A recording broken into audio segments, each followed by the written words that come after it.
Suburban Sentinel here, along with Bella the camera cat. This is part 4 in our series on developing emergency and/or survival kits. The underlying philosophy behind this series is that good emergency kits are made rather than purchased. The aim here is to show a thorough and methodical way of developing your KCL or kit contents list rather than just throwing survival items willy-nilly into a bag. In previous episodes in this series, we started the planning process and now we are continuing on. I will leave the links to those foundational videos in the comments section below. In my humble opinion, each emergency kit should be specifically tailored to meet the needs of the family members. To that end, we have profiles for each individual in our family. I use a rather simple form, part of which is shown on the screen here, to document the needs of the individuals in our family or group. Now this form is divided into 3 sections: medical, dietary, and other. By way of example, shown on the screen here is a fully executed form for our girl Maggie. And Maggie is a dog. One of the nice things about this form, it works equally well for humans and pets. Now these forms have 2 purposes.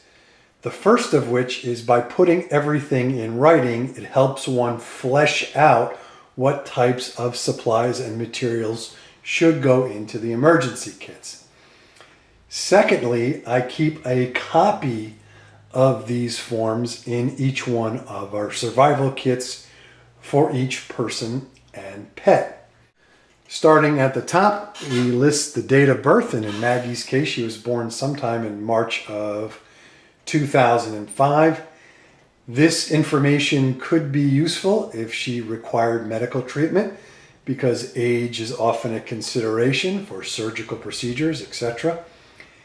In addition, having the date of birth of the individual could be helpful for identification purposes in case the person or pet becomes separated from your group. Moving down the medical section, blood type, of course, is nice to know right offhand in case the person or pet needs a transfusion. In addition, having any medical conditions easily available to medical service providers is good to have. A list of current medications and treatments. Again, could be very important for a medical or veterinary healthcare provider.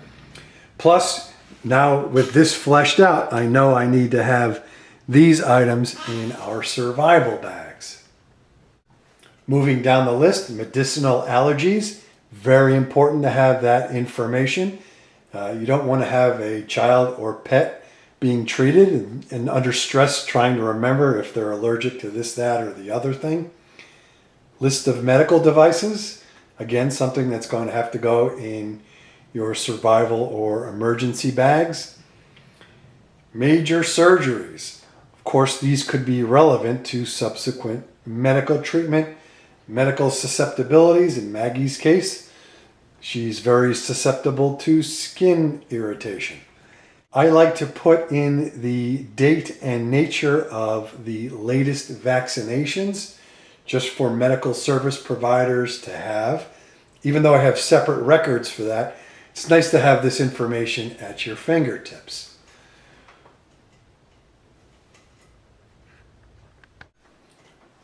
Moving down the list to the dietary section of the summary, food allergies and sensitivities. Not critical, but good to have for preparing your survival bags. Maggie requires low mineral content water, which is kind of a pain in the neck, but we can deal with it. Dietary supplements, Of course, we want to keep everybody as healthy and as comfortable as possible. So having a list of the dietary supplements will of course drive what goes into your emergency kits.